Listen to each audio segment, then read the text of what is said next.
The way on how to reset dopamine levels is not by resetting your life, but resetting the way you live your life. You see, you think some of the most successful people in our lifetime, such as Elon Musk and Mark Zuckerberg, unplugged themselves from social media? Rather, they're using social media more than anyone else to grow their brand and fan base so that they can grow their wealth. So how can you use social media like them to use social media without getting used by it, if you do not have their self-discipline to not only reset, but rewire? Well then, you have to use proven methods that keep you disciplined. Oh, I'm not talking about the screen time limit on your phone that only makes it easier for you to stay longer, otherwise you and I would not be here. Rather, I'm talking about a free app that you need to download right now called Be Timeful, available on iPhone and Android, so that it hides all your social media for you until you want to go on a time break. And when that time is up, instead of asking you how much more time you want to spend like the screen time does, it kicks you out,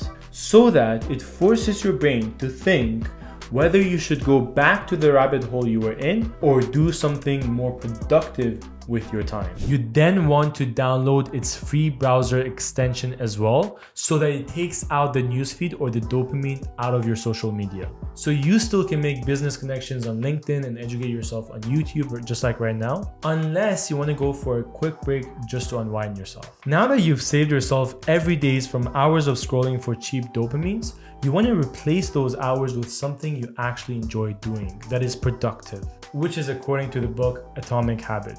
Because if you don't replace it with anything, then obviously you're not going to stare at the blank wall, but rather you're going to default to your bad habits. So for me, it's about going to the gym to work out from the time that I've freed for myself. Lastly, and this is optional, is to meditate for 10 minutes per day at whatever time that suits you best. Not just for the sake of meditating, but rather having the time to yourself to think about how you can live a better life. What are some of the ideas you've been ignoring that now is the time to pursue, and so on. And once you follow the exact steps that I've shared with you to dopamine detox, you realize that you're no longer dopamine detoxing only on Sundays, but every day to become the new you. Because remember, every master was once a beginner. Speaking of mastery, if you don't want to miss out on the next video on how to take your dopamine detox to the next level so that it becomes part of your lifestyle or monk mode, then hit the subscribe button so that you do not miss on it.